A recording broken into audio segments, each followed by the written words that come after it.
Hello प्यारे students, कैसे हो सभी। होपफुली आप स्वस्थ होंगे। आज हम फिजिक्स का टॉपिक लेके आए हैं, वो है हमारा विभव प्रवणता। इनसे पहले वाले भागों में हमने विभव और विभवांतर के बारे में डिटेल में जाना था। अब इसमें समझेंगे विभव प्रवणता क्या होती है। विभव प्रवणता का मतलब यह होता है कि विद्युत क्षेत्र के अंदर दो बिंदु होंगे, उसके विभव में अंतर, वो दूरी के साथ में कितना चेंजिंग हो रहा है, उसी को बोलेंगे विभव प्रवणता। तो विभव प्रवणता की सबसे पहले इनकी परिभाषा लिखते हैं कि विद्यार्थियों क्या होती है। यानी विद्युत क्षेत्र में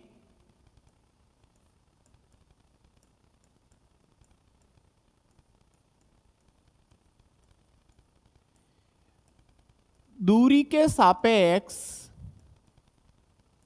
विद्युत क्षेत्र में दूरी के सापेक्ष विभव में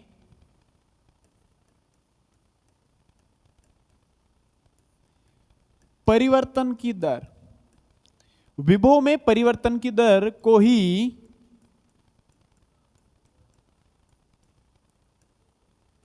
विभव प्रवणता कहते हैं।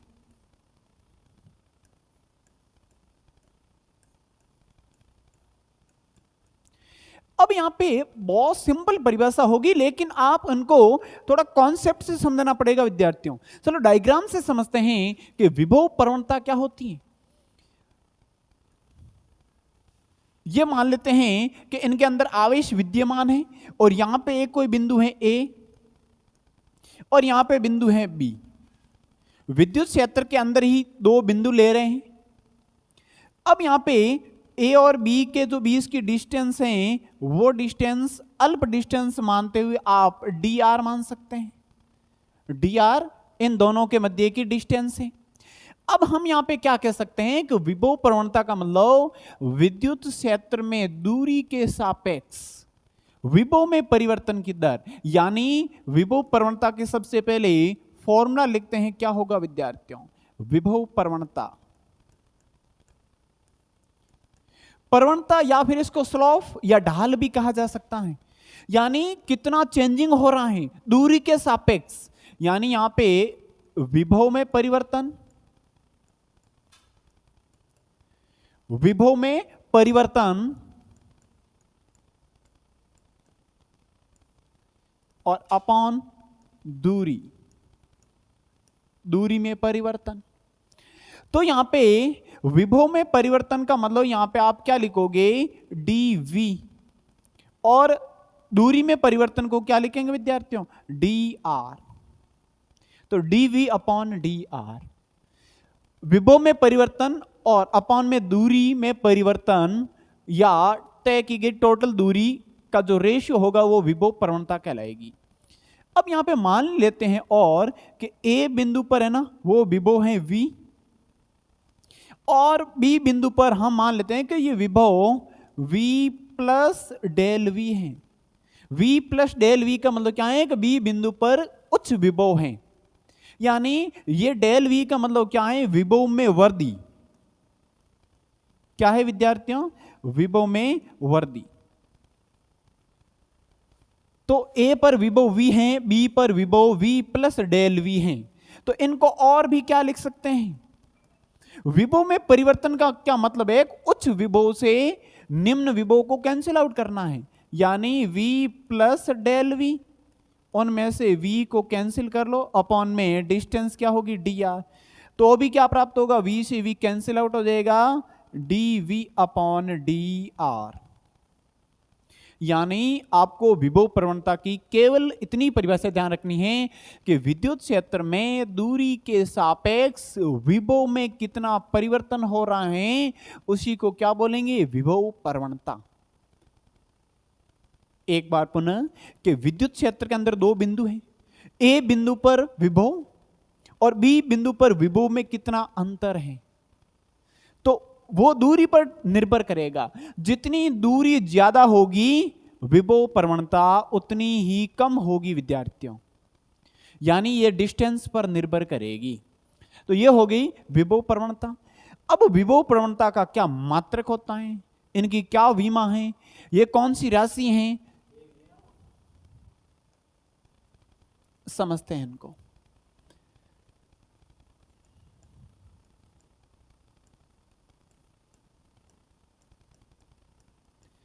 विभव प्रवणता है वो है dv अपॉन dr। अब इसका जो मात्रक बनेगा वो क्या बनेगा विद्यार्थियों, मात्रक होगा ये विभव है या विभव में परिवर्तन है, यानी वोल्ट होगा, और ये डिस्टेंस है दूरी, तो दूरी का क्या होगा विद्यार्थियों, मीटर होगा। तो वोल्ट अपॉन मीटर ये क्या बन गया, ये बन गया विभव प्रवणता का मात्रक बन गया। इनको और भी कैसे कैंसिल आउट कर सकते हैं या फिर इनको चेंज कैसे कर सकते हैं, तो वोल्ट को और चेंज करोगे तो फिर इनको और लिख सकते हैं न्यूटन अपॉन कूलम। क्या लिख सकते हैं विद्यार्थियों, इनको और लिख सकते हैं, वो हैं न्यूटन अपॉन कूलम। ये और हो गया विभव प्रवणता का मात्रक। कैसे कन्वर्ट होगा समझते हैं इनको भी। तो वोल्ट है तो वोल्ट क्या होगा विद्यार्थियों, V होता है W upon Q। W upon Q एकांक धनावेश को लाने में किया गया कार्य, तो ये हो जाएगा जूल अपॉन कूलम। क्या होगा विद्यार्थियों, जूल अपॉन कूलम। तो यहां पे रखेंगे तो जूल अपॉन कूलम और अपॉन में क्या होगा मीटर।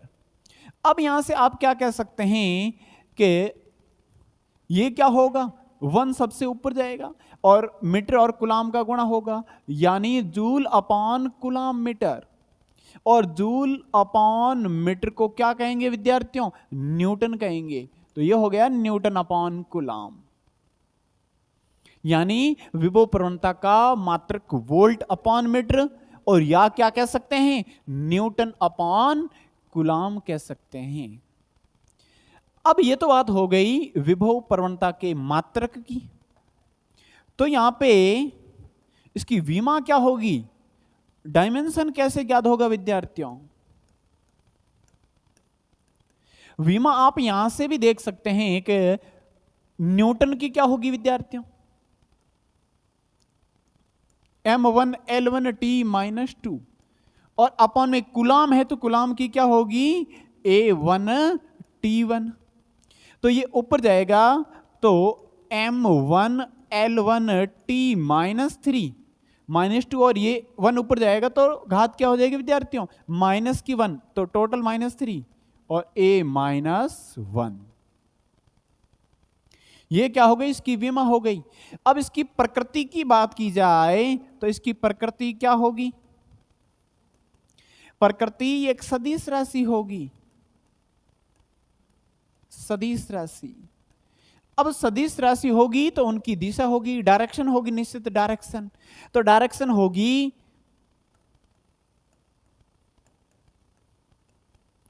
निम्न विभव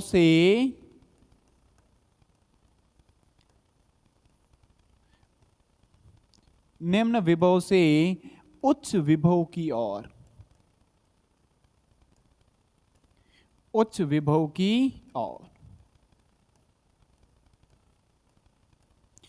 यानी जहां पर विभव कम होगा तो उच्च विभव की ओर क्या होगा विद्यार्थियों, इसकी डायरेक्शन होगी। जैसे यहां पे हमने क्या माना था, A बिंदु पर विभव V और B बिंदु पर विभव V प्लस डेल V, यानी उच्च विभव हो गया, विभव में वृद्धि हो गई, तो इसकी डायरेक्शन होगी A से B की तरफ। यह बात हो गई विभव प्रवणता की। अब हम विद्युत विभवांतर और दूरी में क्या संबंध है उनको समझते हैं विद्यार्थियों।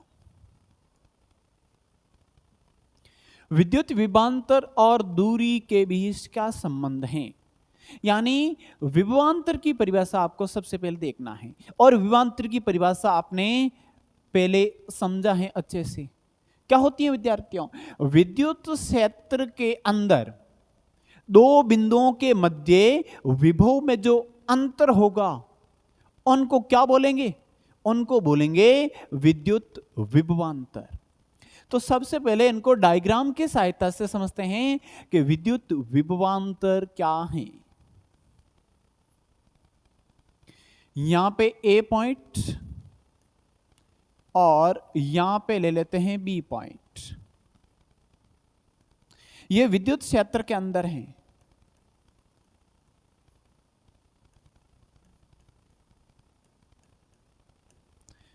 ये विद्युत क्षेत्र के अंदर हैं दो बिंदु ए और बी, यानी यहां पे कोई पॉजिटिव चार्ज है Q। अब हम यहां पे क्या मान रहे हैं कि इन दोनों के बीच की जो डिस्टेंस है वो आप dr ही मान लो, और बिंदु बी पर आप एक परीक्षण आवेश को लेके आ रहे हो, परीक्षण आवेश Q0। यह है परीक्षण आवेश।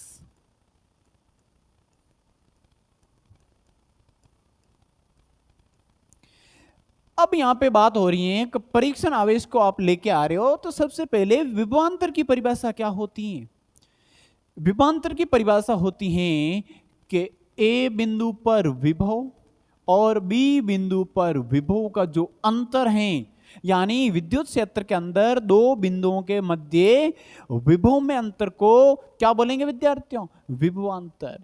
और वो विभवांतर की परिभाषा से क्या होगा, V A minus V B, और वो परिभाषा से फॉर्मूला क्या होगा विद्यार्थियों, W अपॉन Q0।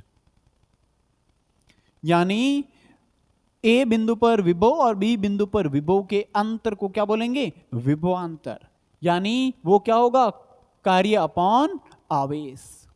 अब ये कार्य होगा वो कौन सा होगा विद्यार्थियों, ये कार्य होगा एक्सटर्नल वर्क, यानी बाह्य कार्य होगा।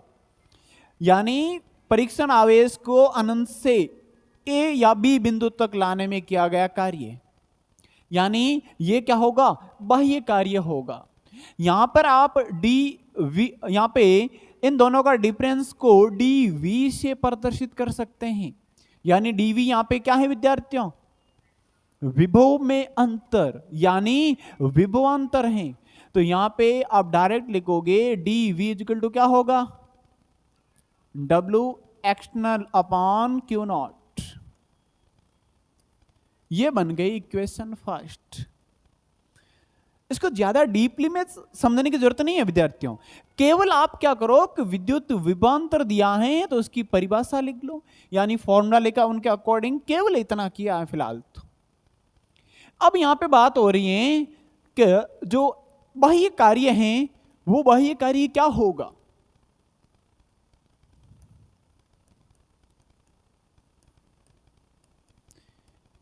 बाह्य कार्य जो W एक्सटर्नल हैं वो क्या होगा विद्यार्थियों, कार्य होगा बल इंटू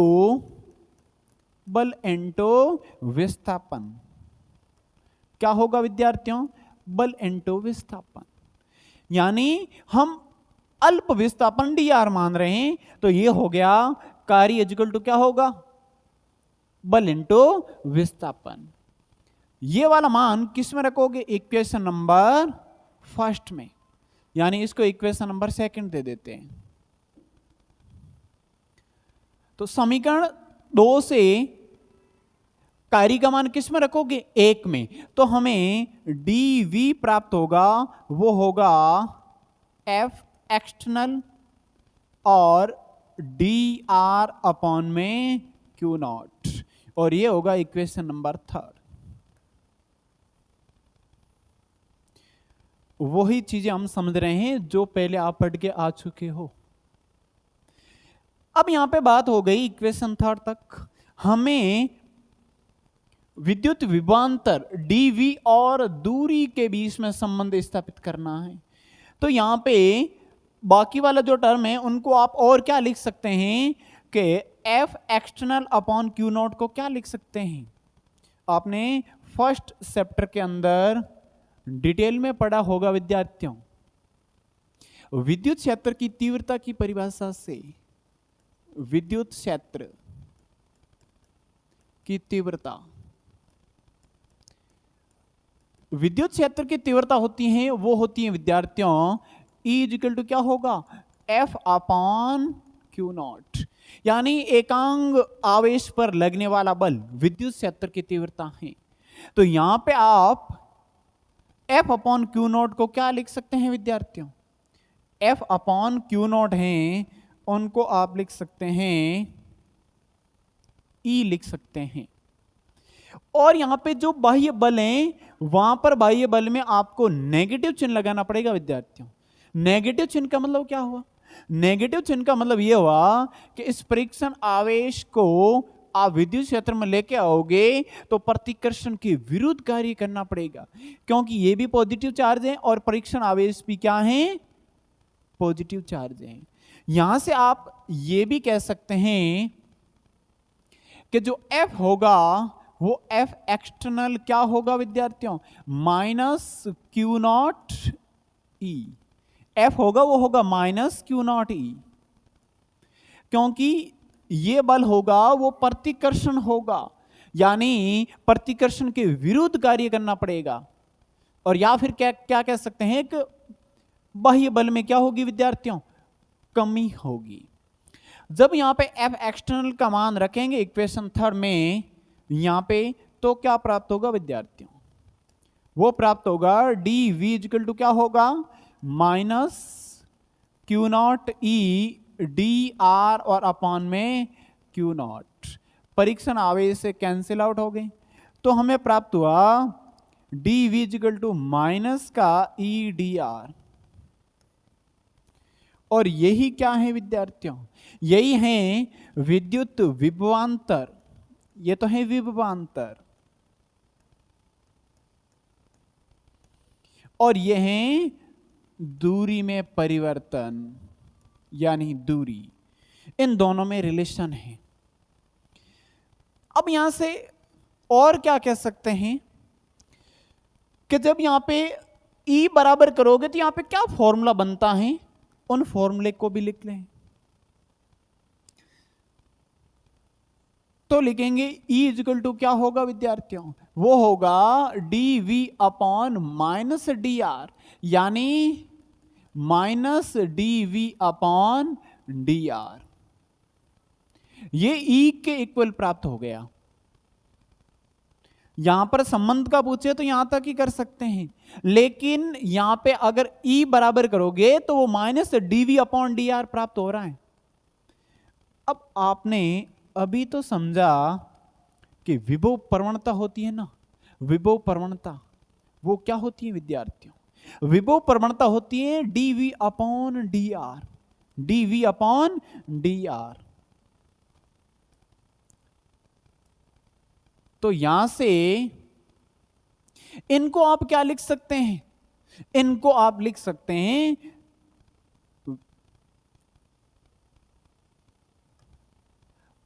विभव प्रवणता लिख सकते हैं, यानी E बराबर होगा वो माइनस विभव प्रवणता।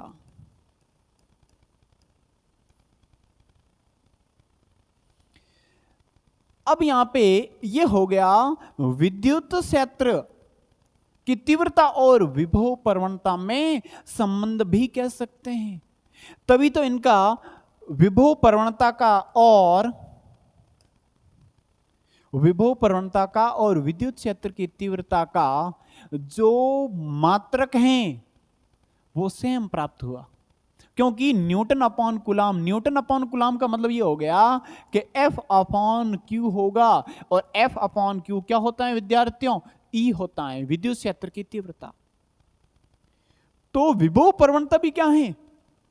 एक प्रकार की विद्युत क्षेत्र की तीव्रता ही है, लेकिन ये बता रहा है कि किस बिंदु से किस बिंदु की ओर जाओगे तो विभव में कमी होगी या वृद्धि होगी, उसी को बोलेंगे विभव प्रवणता।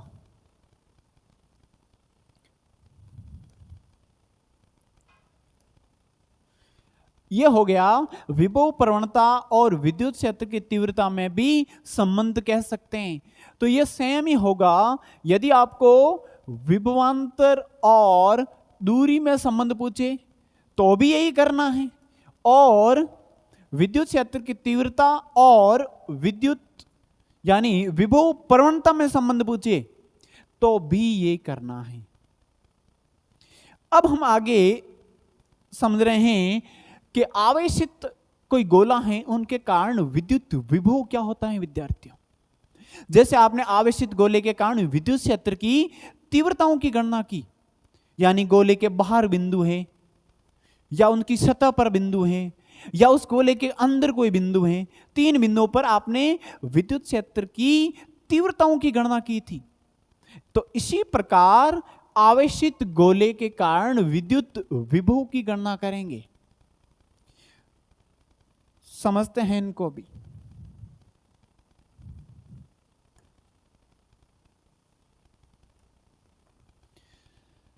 सबसे पहले कि मान लेते हैं कोई भी गोला है और ये गोले देखो 2 प्रकार के हो सकते हैं, एक तो ठोस हो सकता है और एक खोखला गोला हो सकता है। तो सबसे पहले इनका थोड़ा एनालिसिस कर लेते हैं क्या होता है। अब गोले में देखो 2 प्रकार के होंगे, तो एक तो होगा खोखला या फिर इसको कोस कह सकते हैं, और एक होगा वो होगा विद्यार्थियों ठोस, ठोस गोला। अब यहां पे खोखला गोला में भी 2 प्रकार के होंगे, एक तो सालक होगा और दूसरा क्या होगा असालक। और इनमें भी सालक और असालक होगा।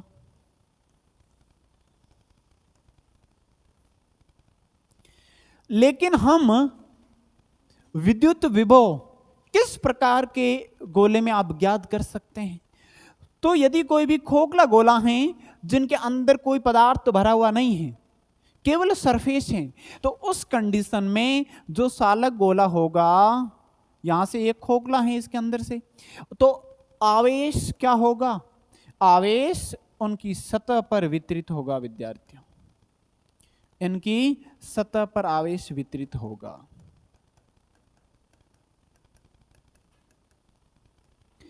यदि असालक हैं, यदि असालक गोला है, तो उस कंडीशन में भी इसके अंदर कोई मटेरियल नहीं है, तो उसमें भी क्या होगा विद्यार्थियों, उनकी सतह पर आवेश आ जाएगा।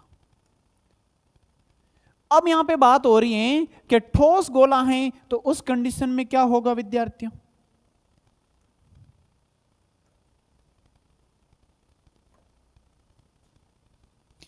ठोस गोला है, इसका मतलब यह हुआ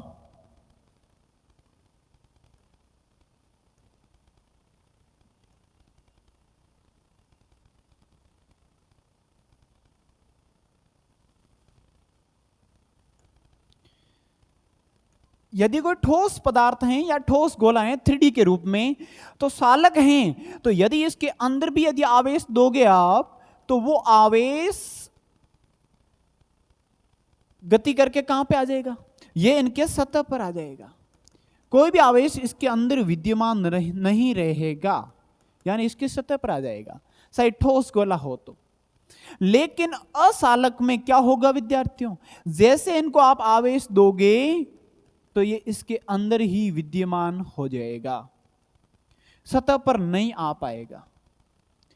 तो इन तीनों के लिए, यानी खोखला में भी क्या होगा, चालक, असालक और या फिर ठोस में चालक, इन तीनों के लिए एक ही प्रकार का डेरिवेशन होगा। तो समझते हैं कि चाहे खोखला गोला हो चाहे ठोस गोला हो, लेकिन खोखले में सालक और असालक दोनों शामिल हैं, लेकिन ठोस में क्या होगा विद्यार्थियों, केवल सालक ही शामिल होगा। कुसालक में क्या होगा विद्यार्थियों, ये आवेश इनकी सतह पर नहीं आ पाएंगे, तो इनका अध्ययन यहां पे नहीं होगा, इनका कोई भी डेरिवेशन नहीं करेंगे। चलो इन तीनों का डेरिवेशन करते हैं स्टार्ट। सबसे पहले हैं कि इसमें कोई कैसा क्वेश्चन पूछेगा विद्यार्थियों कि कोई आवेशित गोले के कारण विद्युत विभव, या फिर क्या कह सकते हैं कि आवेशित ठोस गोले के कारण विद्युत विभव, इस प्रकार का यहां पे क्वेश्चन बन सकता है। तो हम समझ रहे हैं कि ठोस गोला लेकर ही हम समझ रहे हैं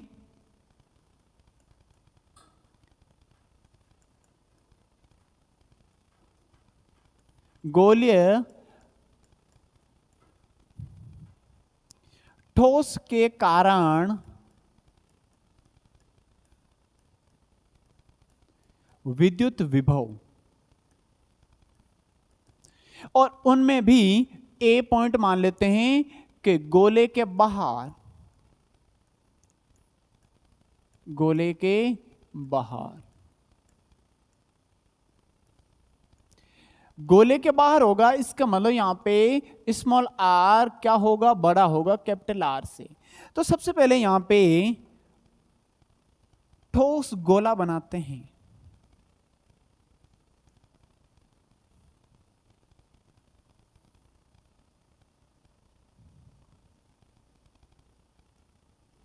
अब इनकी जो त्रिज्या हैं वो क्या मान लेते हैं विद्यार्थियों, इनका केंद्र है वो है केंद्र O, इसकी त्रिज्या है वो कैपिटल त्रिज्या R मान लो, और आवेश है वो इनकी सतह पर विद्यमान होगा,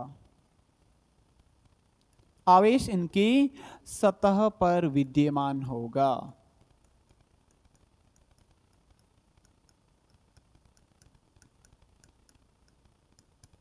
बहुत ही सिंपल डेरिवेशन है, लेकिन आपको समझना पड़ेगा।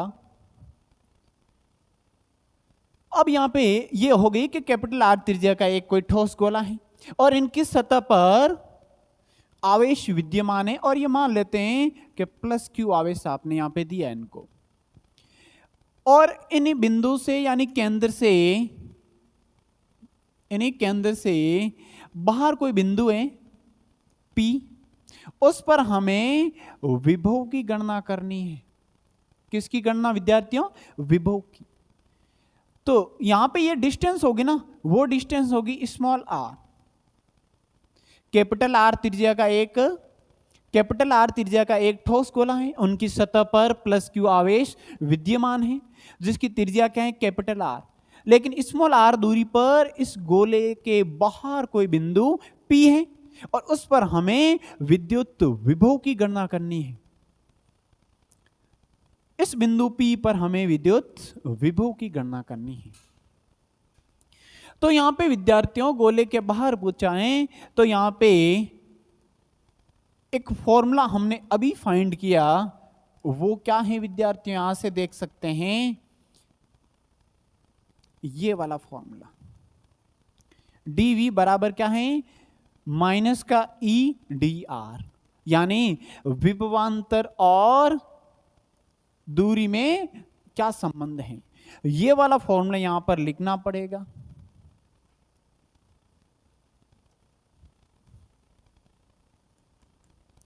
तो ये होगा dV इक्वल टू क्या है, माइनस का EdR। ये तो क्या था, कुछ बिंदुओं के लिए था और अल्प विभवांतर था। जब इनका समाकलन करेंगे, समाकलन करेंगे तो इसका मतलब क्या हुआ कि परीक्षण आवेश को अनंत से बिंदु P तक लेके आ रहे हो, तो टोटल विभव क्या होगा, ये परीक्षण आवेश की बात हो रही है। तो यहां पे इनका इंटीग्रेशन करेंगे तो क्या प्राप्त होगा, dV इक्वल टू क्या होगा विद्यार्थियों, माइनस का EdR।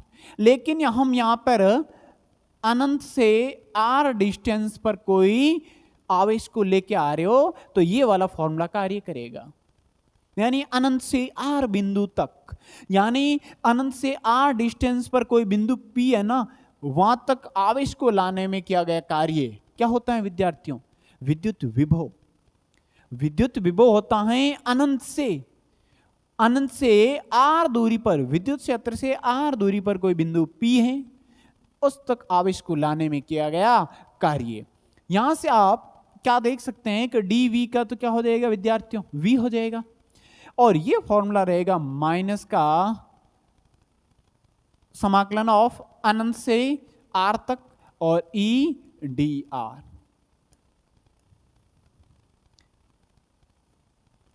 अब यहां से ये वाला फॉर्मूला आपने पहले फाइंड किया है, लेकिन अब यहां पर E क्या है विद्यार्थियों, E की वैल्यू रखनी पड़ेगी। आपने फर्स्ट चैप्टर के अंदर ज्ञात किया था E क्या होती है, विद्युत क्षेत्र की तीव्रता, यानी बाह्य बिंदु पर विद्युत क्षेत्र की तीव्रता या बिंदु आवेश के कारण विद्युत विभव कितना होता है। तो यहां से E की वैल्यू क्या रखेंगे, क्योंकि E बराबर होगा, वो होगा KQ/R स्क्वायर, KQ/R²। यह है बिंदु आवेश के कारण विद्युत क्षेत्र की तीव्रता। ये जब इसमें रखेंगे तो हमें V इक्वल टू क्या प्राप्त होगा विद्यार्थियों, -इनफाइनाइट से R, और ये हो जाएगा KQ/R² और dr। V इक्वल टू क्या होगा, यहां पे जिनके सापेक्ष समाकलन हो रहा है वो इसके अंदर रहेगा और बाकी वालों को बाहर लिखोगे। तो माइनस का KQ तो लिखा बाहर, ये हो गया अनंत से R और 1/R² dr। अब इनका इंटीग्रेशन करना है और फिर हमारा इनका सॉल्यूशन आंसर प्राप्त होगा। तो ये होगा V इक्वल टू माइनस का KQ अनंत से R। यहां से आप क्या देख सकते हैं कि 1/R² है और R के सापेक्ष से समाकलन हो रहा है, तो विद्यार्थियों ये ऊपर जाएगी तो घात क्या बनेगी, -2 बनेगा। और अब ये किस फॉर्मेट का रूप में है, यानी ये है x की पावर n के रूप में। x की पावर n का होता है x की पावर n+1/n+1, क्योंकि ये समाकलन हो रहा है वो निश्चित समाकलन हो रहा है। निश्चित समाकलन का मतलब क्या है, यहां पे लिमिट लगी हुई है, तो प्लस में कोई भी कांस्टेंट राशि लिखने की आवश्यकता नहीं है। केवल x की पावर n का फॉर्मूला लगा, वो है एक पावर जुड़ेगी अपॉन में सेम पावर आएगी, यानी v बराबर क्या होगा, माइनस का KQ, और ये हो जाएगा, इसका इंटीग्रेशन डायरेक्ट कर लेते हैं तो वो होगा विद्यार्थियों r की पावर -2 +1/-2 +1, और लिमिट होगी अनंत से r। तो यहां से हमें v बराबर प्राप्त हुआ, वो हुआ माइनस का KQ, और ये होगा r की पावर -1/-1, और ये होगा इनफाइनाइट से r। ये -1 बाहर लिख सकते हैं, तो v इक्वल टू क्या प्राप्त होगा, ये माइनस और ये माइनस प्लस हो जाएगा, तो हमें KQ प्राप्त हुआ। और ये r की पावर -1 है तो उनको अपॉन में वापस पॉजिटिव घात लिख सकते हैं, और ये इनफाइनाइट से r। यहां पर आप क्या कह सकते हैं कि जहां पर r है वहां पर अपर लिमिट r रखो, तो 1/r माइनस जहां पर r है वहां पर लो लिमिट रखो, तो ये हो जाएगा 1/∞। तो 1/∞ वापस 0 बन जाएगा, तो v इक्वल टू प्राप्त होगा, वो क्या होगा विद्यार्थियों, वो होगा KQ/R। क्या होगा विद्यार्थियों, KQ/R। और ये क्या होगा, V आउट। V आउट का मतलब क्या है, उस ठोस गोले के बाहर कोई बिंदु है उस पर विद्युत क्षेत्र। और यहां से आप और क्या निष्कर्ष निकाल सकते हैं, इक्वेशन फर्स्ट से, इनको इक्वेशन दे देते हैं फर्स्ट, और इन समीकरण से आप और निष्कर्ष निकाल सकते हैं कि जब R क्या होगा विद्यार्थियों, जब R बढ़ेगा, जब R बढ़ेगा उस कंडीशन में V क्या हो जाएगा, घटेगा।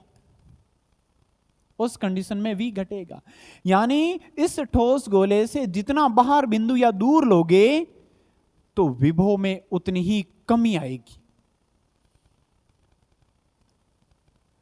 और यहां पे कमी आ रही है, यानी व्युत्क्रमानुपाती भी हैं, V व्युत्क्रमानुपाती R, तो इसका आप ग्राफ भी बना सकते हैं कि विभव और दूरी में क्या ग्राफ होता है, वो होता है व्युत्क्रमानुपाती का। यानी जितनी डिस्टेंस बढ़ेगी पोटेंशियल उतना ही क्या होगा, कम होगा। यह बात हो गई कि V आउट यानी ठोस गोले के बाहर कोई बिंदु है उस पर विद्युत विभव वो है KQ/R। अब यदि बात की जाए कि उनकी सतह पर यदि बिंदु है तो, यानी सतह पर बिंदु है, इसका मतलब क्या होगा?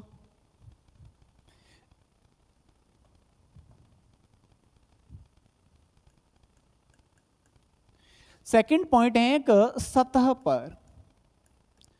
सतह पर होगा, इसका मतलब क्या होगा? स्मॉल आर और कैपिटल आर दोनों बराबर हो जाएंगे, यानी इनके ऊपर जो आवेश तो विद्यमान है ही,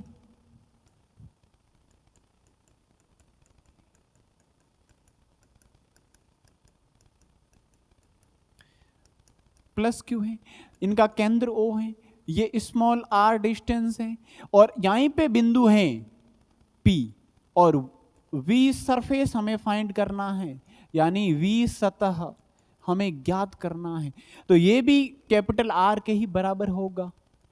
यानी आप सतह पर बिंदु लेके आओगे तो वो क्या होगा विद्यार्थियों? बहुत ही सिंपल है, यानी वी आउट हमें जो प्राप्त हुआ ना, के क्यू बट्टा आर, उसमें आप स्मॉल आर को कैपिटल आर के बराबर लिख लो, तो ये क्या हो जाएगा? ये हो जाएगा वी सरफेस, यानी वी सरफेस होगा वो होगा के क्यू अपॉन आर।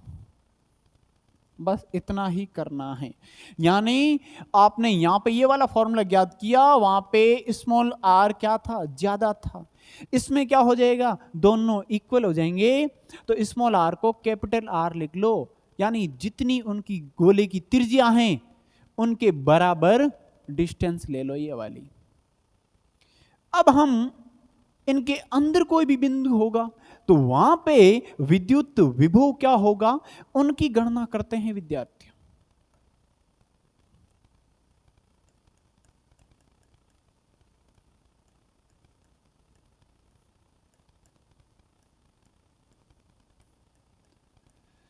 यानी इस कंडीशन में जो कैपिटल आर होगा ना, वो बड़ा होगा स्मॉल आर से, स्मॉल आर से बड़ा होगा, यानी डायग्राम की सहायता से समझते हैं क्या होगा।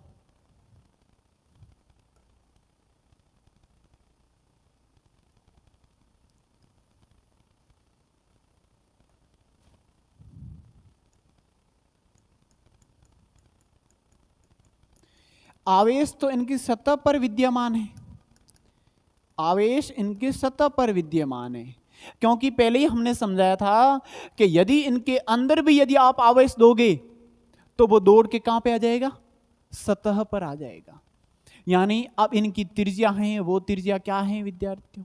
त्रिज्या कैपिटल आर है और इसका केंद्र ओ है, लेकिन हम क्या मान रहे हैं कि इसके अंदर कोई बिंदु है, इसके अंदर बिंदु है, यानी यहां पे बिंदु P है, इसके अंदर यहां पे बिंदु P है, उस पर हमें विद्युत विभव ज्ञात करना है, यानी वी इन ज्ञात करना है। अब यहां पे ये डिस्टेंस होगी ना, वो स्मॉल आर होगी विद्यार्थियों, वो क्या होगी? स्मॉल आर होगी। लेकिन आप यहां पे क्या समझ सकते हैं कि यदि ठोस गोले के अंदर बिंदु ले रहे हो तो वहां पे आवेश क्या होगा? शून्य, यानी विद्युत क्षेत्र की तीव्रता शून्य होगी। यानी आप क्या कह सकते हैं कि यहीं से आपने फर्स्ट कंडीशन में आपने क्या लिखा था? यहां पर ये ई की वैल्यू रखा था, ये वाली, लेकिन इस कंडीशन में क्या होगा? क्योंकि यहां पे आप बिंदु P लोगे तो आप एक गाउसियन पृष्ठ का निर्माण कर सकते हैं, लेकिन इस स्थिति में इस बिंदु पर कोई भी आवेश नहीं होगा। अब डायरेक्टली क्या कह सकते हैं विद्यार्थियों? यहां से आप कह सकते हैं कि ई इन क्या प्राप्त हो रहा है?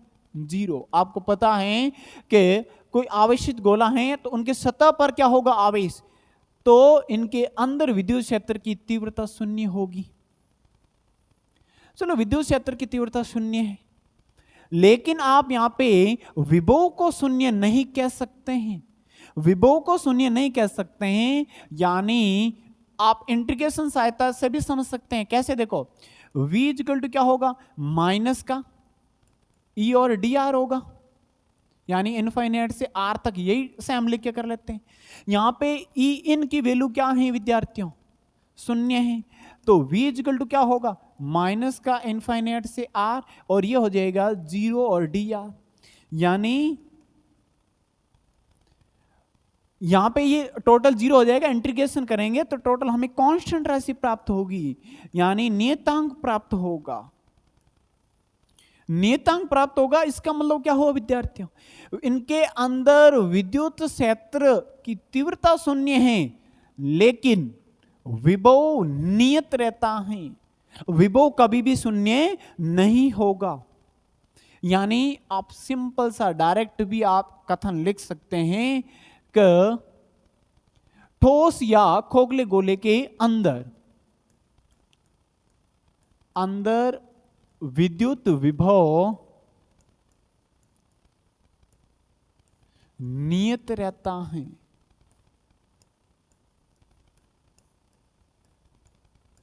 यानी V इन हमेशा क्या रहेगा, नियत रहेगा।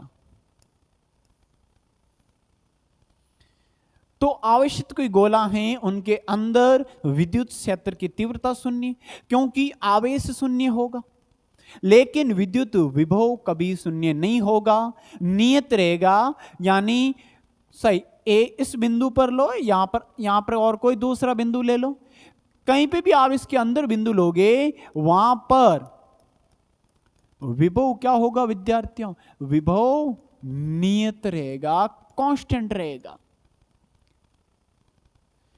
तो ये डेरिवेशन कंप्लीट होता है आवेशित गोले के कारण विद्युत विभव। और आगे वाले पार्ट में हम पढ़ेंगे स्थितिज ऊर्जा के बारे में। यदि सभी कॉन्सेप्ट अच्छे लग रहे हैं और